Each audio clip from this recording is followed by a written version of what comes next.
It's pretty incredible that we can, fire up a website and like talk to an AI system as if it were another person and gain knowledge from that AI system and gain, in some cases, advice or even support from that AI system that we wouldn't perhaps find so easily elsewhere.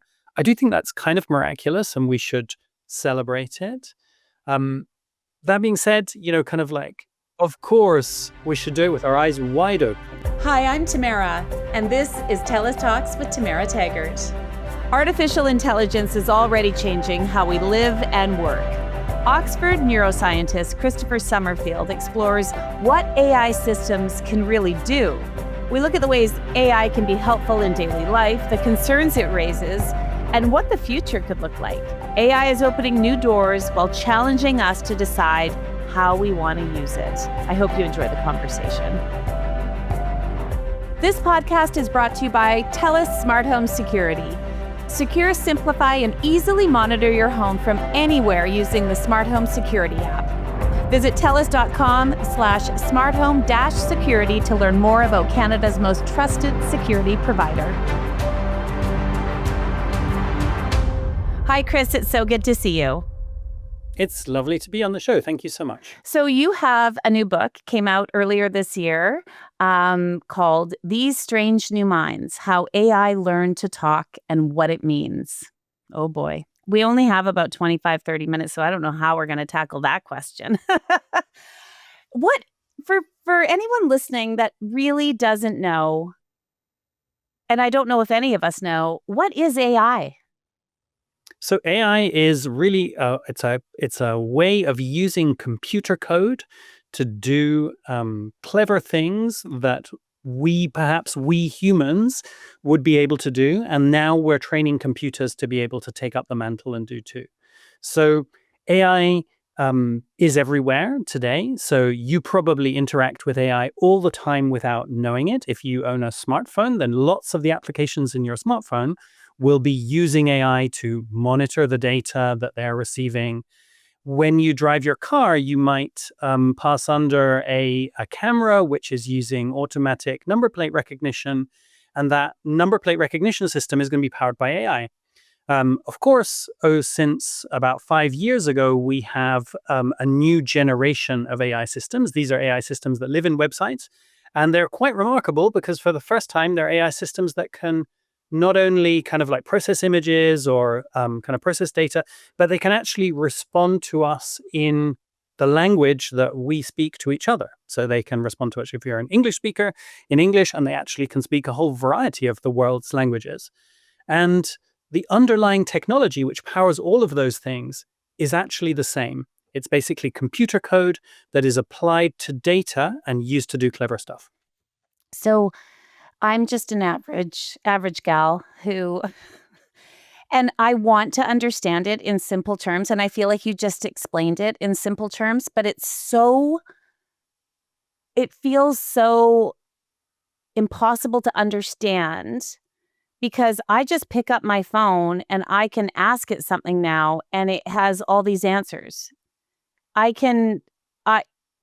It's the future. I feel like, we talked about this when I was a kid and now we're here, but I don't understand, can a computer actually think, or are we coding it to think? Yeah. So AI is both kind of absolutely astonishing. And if we look back 5 years and kind of like look at the predictions that when people were making 5 or 10 years ago about where we would be today, those predictions are wildly wrong. And what we have achieved is like utterly astonishing. Nobody thought you would be able to talk to a computer. Nobody thought we would have computers that are better at maths and coding than most people that are alive today. These are astonishing achievements. But at the same time, AI is very, very, very mundane in other ways. So basically, the tools that have been used to achieve that, what they do is they take enormous volumes of data. That's data primarily from the internet, although lots of other sources too now. And the internet, of course, we can call up web pages and we can see, kind of details of, topics that we're interested in, or we can talk to our friends or whatever. But it's hard to imagine the sheer volume of information that there is on the internet. The internet is basically the repository of what everyone knows about everything. And what computer scientists have done is they've taken computer code and they've trained it in such a way that computer models are able to predict what bits of the internet there are going to be conditional on what other bits of the internet there are. So basically, if you have the simplest way to think of it is like a sentence. So if you have some words in a sentence, your brain can predict if the sentence is the cat sat on the mat, your brain can predict that Matt is going to come at the end of that sentence. And it turns out that if you take lots and lots of data and you apply algorithms which learn to predict in that way, then what you get out of the other end are incredibly sophisticated machines that can deal with language and computer code and equations and, can do exactly as you said, Tamara, they can do what looks a lot like thinking. And the question of whether it's real thinking is almost like a question of taste, right? So we know that these models are doing something that is a bit different to what we are doing when we think, but at the same time, it has some other similarities. So the question is, do we call it thinking, or do we have a new name for it? I think that's a semantic question. Yeah, it's interesting. So maybe you can explain what large language model means. Yeah, so a large language model is just so like I described, so it's a model that is trained on language, so that's text from the internet in the predictive way that I've described. But the secret of the large language model, it's in the first word, so that the first L, so that's large. So these models are very, very, very, very big. So if you think about it, so a model, I don't know if you kind of like, when I say a model, I don't know if it's kind of like immediately obvious what I'm talking about, but if you think of a model is a piece of, it's like a piece of computer code or mathematics, which can make a prediction about some data. And it usually does that by adjusting what are called parameters. So parameters are basically just like knobs that you can tweak to make your prediction a little bit better, right? So if I wanted to predict the weather tomorrow, I wanted to know whether it was going to raining, or predict the weather later, and I wanted to know whether it was going to rain, I might say, okay, like, are there gray clouds in the sky or not? Or how many gray clouds are there in the sky? And I'd have a parameter which says how important for predicting whether it's going to rain is whether there are gray clouds or not, right? That might be very important. Cows lying down, for example, might be less important for predicting whether it's going to rain, or very important, depending on your level of superstition. And so those are parameters. And so the largest of the large language models, so models started to get good at generating language when we moved from models that had 1 or 2 million parameters to models that had a few 100 billion parameters. And today's models they have even more than 1 trillion parameters. They have tens of trillions of parameters. So you can think that there's tens of trillions of little knobs in the model that you can tweak to make it better and better and better and better at generating language. And of course, there is no person who could go in and tweak all those knobs by hand. So what the computer code does is it uses whether it's good or bad at prediction to learn how to tweak those knobs. And it uses an algorithm which makes the knobs, the parameters, arrive at a setting which is better and better and better at predicting what's going to happen on the basis of what's happened before. So that's where having lots of data comes in. If you've got the whole internet and you've got lots and lots of parameters, you can build a model that will be really, really good at generating language. And that's what a large language model is. Wow. I feel like I'm talking, it's so wild to talk about. I'm feeling very old. You know what I mean? When there's something so new and so incredible, and it's hard to catch up with it's just hard to understand because I'm so used to having a phone in my hand now that just does everything. And we don't really put it together how it's doing it. Does that make sense to you? Like, it's just part of it's just part of us. It's like, I need to search this. So I guess, it's interesting because a lot of us who have kids in school right now are worried about AI because we're thinking, well, how are you ever going to learn? Kids are using, ChatGPT all the time in school, even though they're not supposed to be. They think they're outsmarting stuff. I have 3 teenagers, so I have a little bit of experience here. And I'm assuming that other parents feel the same way and teachers, I'm sure. But it's, you think you're outsmarting it. Then they have, teachers are running through their stuff through a chat GPT alert system thing. And you're getting alerted that they are using chat GPT, but they say they're not. And all of this. And so when you look at it, your work that you do at Oxford and this book that you've written, when you think about kids and AI, um, where do your thoughts go to? Yeah, I mean, you already put your finger on exactly the types of concerns that people have, and if you're having those concerns, if your listeners are having those concerns, believe me, they are not alone. So, kind of in talking about the book, I find that this is the number one issue that people want to talk about, particularly that parents want to talk about. And I think it's particularly interesting because it's a question that we don't yet have good answers to. So, obviously, every new technology brings with it societal and cultural change. And there are kind of like, there's an acute phase in which there's disruption. And then there's a kind of steady state phase in which we work out whether the new technology brought benefits or whether it brought overall costs. And I think, that when we think about other technologies like social media, for example, we've been through the disruptive phase and now we're in the phase where we're trying to work out, hold on a minute, like, is this actually a good thing for adolescent mental health? Is this actually a good thing for our political discourse? And, we're still trying to figure those things out. And I think, many people will have strong views about that, but there is, kind of a debate ongoing about what that means. And I think with AI, it's exactly the same. We're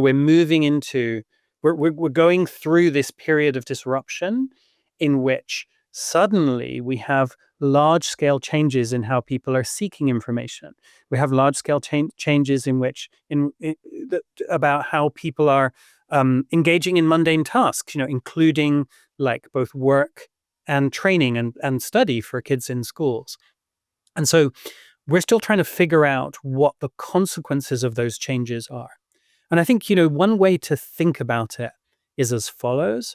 It's every new technology that replaces functions which we previously had to work hard to do. So technology which increases the efficiency with which we do things or increases our productivity. What that tends to happen is that we tend to become kind of like very dependent on that technology to do certain things, right? So sometimes that doesn't have to be a bad thing. Like, when I go home to cook dinner, I'm kind of glad that we invented fire or at least that we invented electricity. It would be an awful lot of work if I had to go home and rub those sticks together, to get the fire going in order to have dinner. So, the march of technology and the fact that we end up, becoming reliant on it doesn't have to be a bad thing. But when it comes to AI, the things that it does for us are so integral to who we are. The things that it can reason in our place. It can retrieve knowledge and give answers in our place.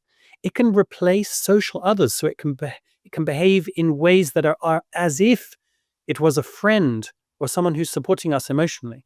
And those things are so integral to what it means to be human that I think people are very concerned that if we become dependent on AI for those things, then we'll fundamentally have lost something of our humanity. And I think that's a very, very real risk, and it's one that we need a lot more research to understand.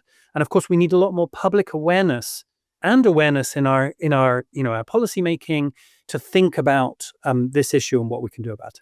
Yeah, I totally agree. And I appreciate you saying that because it I think it makes a lot of us feel like, oh, okay, good. We're not alarmists or we're not worrying about something because it's unknown, right? It's so new, it feels like, especially to, people who are working in that field, obviously, it's not new to them because it's exciting. And it is exciting, but it's also everything's scary when you have kids, right?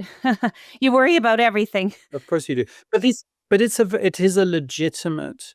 I mean, it's a legitimate concern, and the sheer size of the transformation that we are going through now moving to a phase in which almost every teenager is now engaging with AI, both for support with their learning and for, in many cases, forms of like parasocial or like parasocial. A parasocial relationship is one that replaces a real social relationship that you'd have with humans. So, parasocial relationships.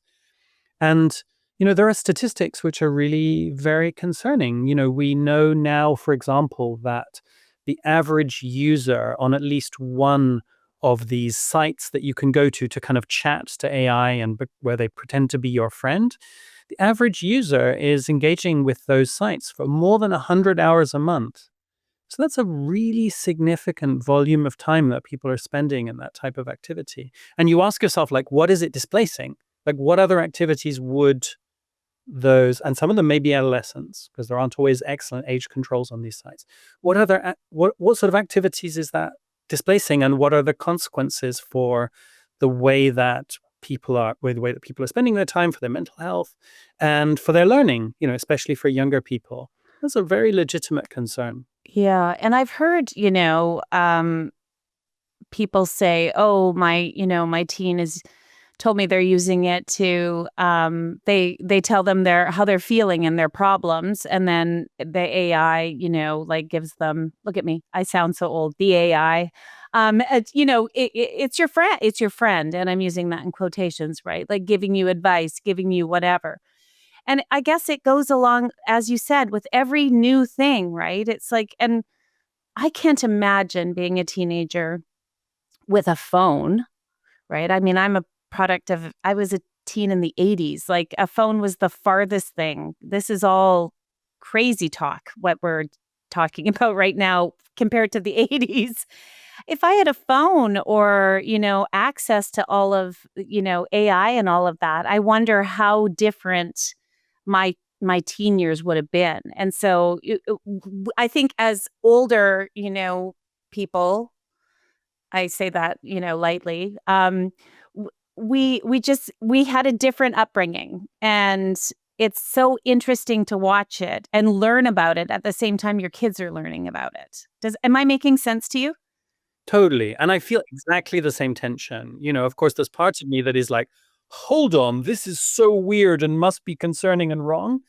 And then there's a part which is just like, well, maybe I'm just the boomer in the room, right? Maybe it's just, because if you talk to younger people, of course, they are more, in general, in my experience, like, they're much more relaxed about this transition, and they see the new availability of the support that they have for their education. They see it largely in a positive light. And, I think that goes, kind of like that is something which, anecdotally, I see kind of across the spectrum from kind of like bottom of the class to top of the class, right? It's like, some of the most academically high performing kids are using these tools in order to support their learning in ways which are probably like extremely smart and constructive.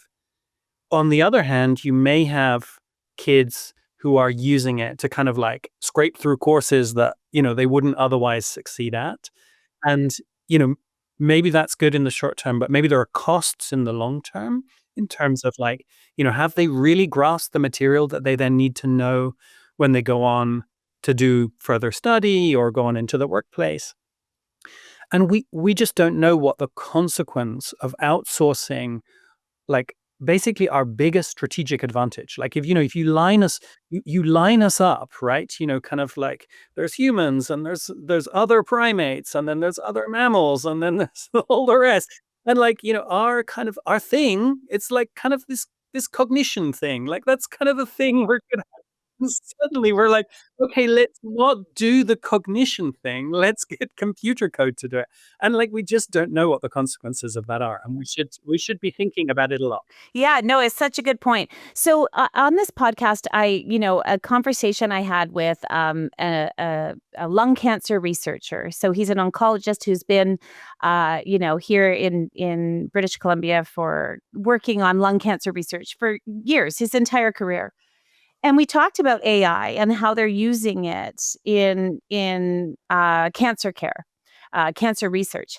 And I was astounded. I mean, it's incredible how they're using it, right? They're using it in radiology to basically do all that, um, that work that takes so much time to go through. It can go through the X-ray and cut out all the noise and make out, where there's something to, and really focus in for the researcher that's, going to tackle that.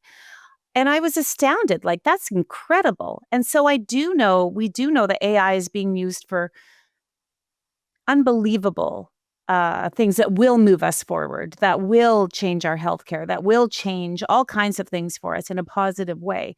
But it's funny how as humans we're worried about, like, well, what about my kid in school who is now, you know what I mean? But can you talk about some of the positive things that you've seen in your work where AI is doing? I mean, it's gonna move us forward in ways we've never been moved before. Yeah, I mean, I think that, to take the flip side of what we were just discussing, even this notion of AI companionship, which people are rightly kind of thinking, is that something we really want? Like, clearly, AI systems, they are just bits of computer code. They are not people. And, if we believe we're forming relationships with them, it's definitely not a reciprocal relationship in the way that we might imagine we would have with a human. And yet, paradoxically, it is true that these systems are able to dispense advice, which is very often quite useful. Many people find it helpful. There are even studies showing that it can provide, for people in particular who are experiencing loneliness, it can confer benefits which are kind of not just they're not just kind of like passing benefits. It can kind of get people back into the groove of talking to someone so that they can then go back out into the human world and be kind of like, less anxious, for example, less socially anxious, and, kind of like it can help rebuild their social network. So there are studies that show that these kinds of positive benefits happen. And, I think one of the things that we should be very wary of as well is that when we like to talk about the downsides, right? Kind of like when someone is harmed because of an AI, it's a news story. But when a million people are helped, kind of, it's not a news story, right? That's just life, right? That's just what happens. So I think in our quotidian use, we should not underestimate the benefits that AI brings to us as consumers, just as consumers of the product. Of course, in the types of examples that you were talking about, kind of science and innovation, the sky really is kind of the limit. And we've already seen, remarkable advances in science and technology, which are directly due to the deployment of AI tools. Many of you will be aware that, for example, this year, the Nobel Prize in Chemistry was awarded to someone who's actually a friend of mine, the CEO of Google DeepMind, who was responsible for building an AI called AlphaFold, which solved a long-standing challenge in structural biology, which is to work out how proteins fold. Something that's very, very useful for drug discovery and actually for other things too. So particularly for the applications to environmental science. And that was an AI that was built to do something that no human had been able to do. And we've all benefited from that. So I think there are many, many examples, and very often they're not as prone to make the headlines. Yeah, absolutely. Well, I worked in news for, 20, 25 years, and we used to always say, you're not going to hear on the news, planes are landing safely at the airport. I mean, it just, that's not what the news is, right? But you're right, there's so much good news with it. And we tend to worry. We, as humans, we worry, and when we're not educated in what it is that we're talking about, because it's so big. This is out of my wheelhouse, right? That's why I'm talking to you. You're an expert. And so it's so helpful to be reminded of the good and the potential, because everything has the potential to go wrong if put in the wrong hands. Yeah, absolutely. And I think, just on your point about expertise, I think that it's very easy to look to computer scientists or people who have kind of like built the technology or understand the ins and outs of the technology and say, okay, you're the expert. Like, this is the technical stuff.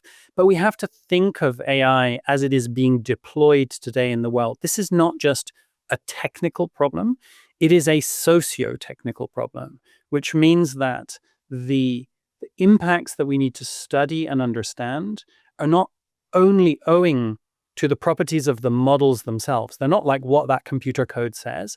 It's about how it touches us, how it impacts our daily lives, how it impinges upon our learning, upon our relationships with each other, upon our health, upon our, the way we seek advice and information, our politics, our democracies. All of these things are going to be affected by AI. And when you think about who the experts in understanding those impacts are, they're not always the computer scientists. Actually, many of the experts, they will be, first of all, they will be academics working in fields that study those, but they will also be people whose lives are touched by these things and who experience them on the ground. So, kind of to your comment about parents and, kind of like what your experience is with your child using AI, you are the expert there. It's because you're the expert in your child's behavior. And of course, there are things that research can bring. Like, we all own a piece of this, I think. Yeah, that's such a good point too. It's funny because I always say to my kids, you shouldn't use ChatGPT to do that. You're using too much electricity and killing the polar bears. And they're like, where did you get that from? And I'm like, I don't know. I don't know. I heard it somewhere and I'm just going with it.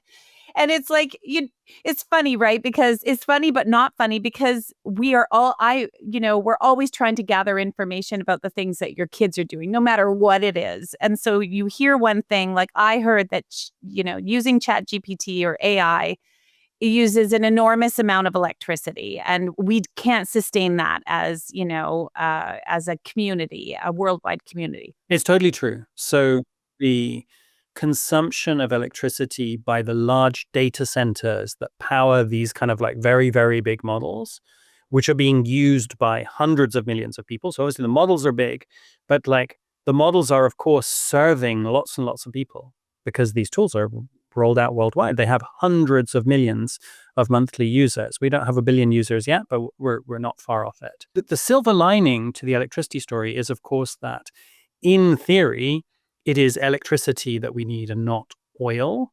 And so that means that, in theory, it's easier to get it from renewable sources, if you compare to like aviation, for example. Wow, I was right about something. I can't wait to see my kids tonight. No, you're absolutely right. And that is it's a very, very serious concern. And the building of these large data centers is something that a lot of people are talking about. We'd like to thank our guests for being here. And so we asked them to choose a Canadian registered charity. You chose Food Banks Canada, and we are going to make a donation in your name to them as a gift to them as a thank you to you for being here. So thank you very much. Really appreciate it. So, when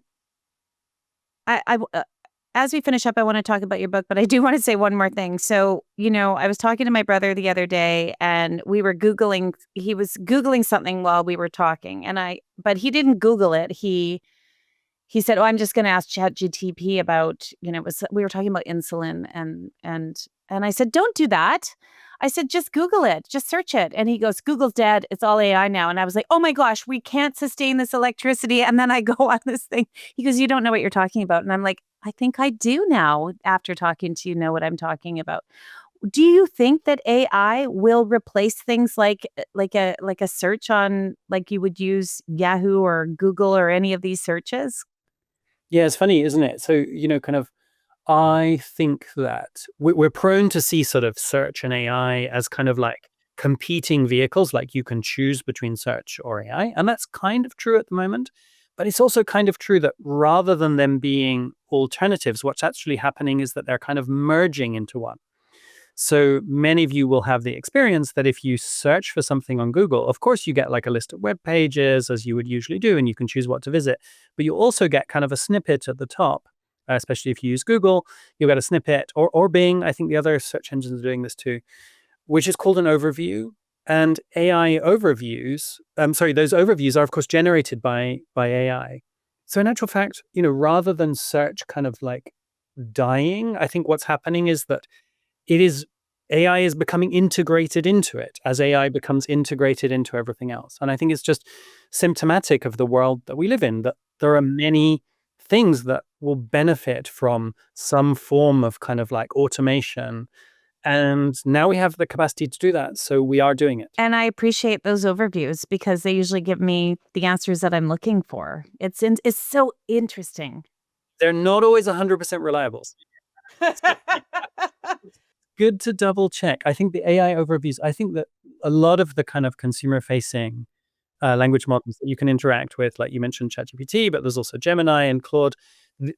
These days, they're pretty good. And I think, at least as accurate along most dimensions as kind of a conventional internet search engine. But those overviews, many people have called them out for having kind of like, Good to know. I better not be so lazy on my well, just check. It's always good to check. good to check. So as we're wrapping up, let's go back to your book. It's been out since the beginning of the year. These Strange New Minds: How AI Learned to Talk and What It Means. I mean, your work revolves around this. So I want to ask you why this book and why now? Like, why did you want to write this book, and who did you write it for?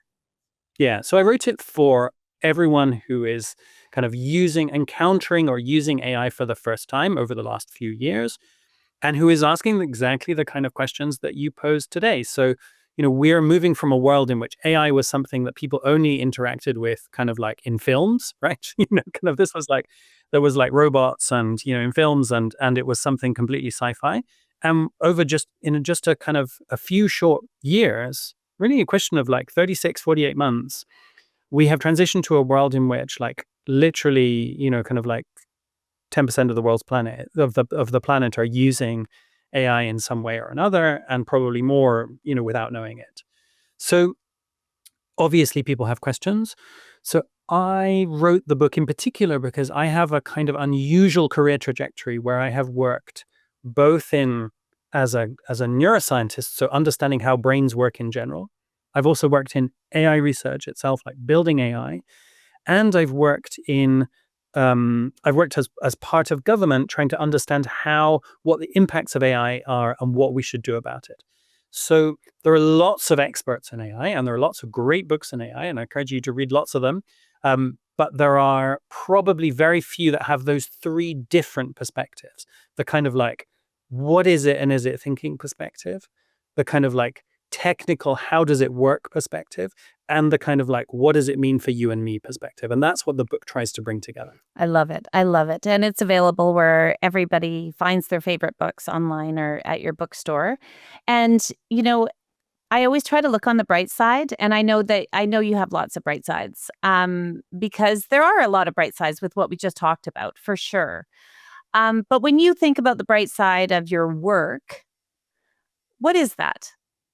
Yeah, so I mean, I think that my work has changed over the years, and it's changed with the way that the technology has changed. And, I was fortunate to be kind of like, I was fortunate to be kind of there when AI started to kind of take off and to be involved in that process. And my career has kind of changed with the development of the technology, such that, kind of as AI became deployed, I was in a position to really think about like what it meant for people. And so from a really personal perspective, like, kind of it has been such a privilege to kind of have the opportunity to chart that trajectory and to play a small role in kind of understanding what it means for us all. Um, in thinking about the wider bright side, I'm an optimist by nature, and I think that yeah, as we said earlier in the conversation, it's easy to dwell on the risks and ignore the opportunities of technology.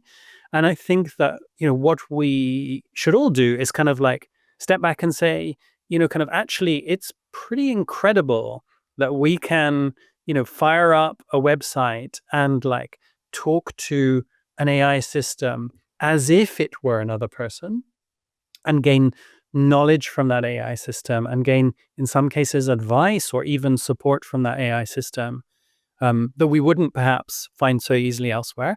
I do think that's kind of miraculous, and we should celebrate it. That being said, kind of like Of course, we should do it with our eyes wide open. Yeah, always, as with anything, really. As with anything. I really love this conversation, Chris. It's really helped me, and I'm sure others, understand it a little bit more. And you're right, there are a lot of bright sides, and the potential is incredible. And it is pretty amazing what we've been able to do as human beings in a short amount of time, really. Is pretty incredible. So you have your lab. I know you're on X and you're on BlueSky. And it's Summerfield Lab. So can you just quickly, before we say goodbye, what does your lab do? Yeah, so I have two jobs. So my job in Oxford is I'm a professor in a university department, a psychology department, and really there we're trying to understand how people learn and make decisions, and in particular in relation to technology. So we're tackling questions like, how do the outputs of people's interactions with AI, how do they affect the ways that they learn or the ways that they make decisions? And so this is academic, it's basic science research. So we study this by running experiments. So we run lab studies where we study people's behavior in the lab, and we also build models of that behavior so we can try and understand it in more detail. And in government, my role is to try and understand what the impact of AI will be on society. And we do that by collecting data and studying trends and trying to understand what it means for both for risks and opportunities for the UK. Well, I can't thank you enough for being here. Thank you so much. And your book, again, is called These Strange New Minds, How AI Learned to Talk and What It Means. Chris, thank you so, so much. Thank you for having me on. It's been a pleasure. Thanks for listening to another episode of TELUS Talks with Tamara Taggart. Be sure to subscribe so you can join us every Tuesday for another conversation. You can also check out our website, telus.com/podcast, and subscribe to our YouTube channel at TELUS Talks.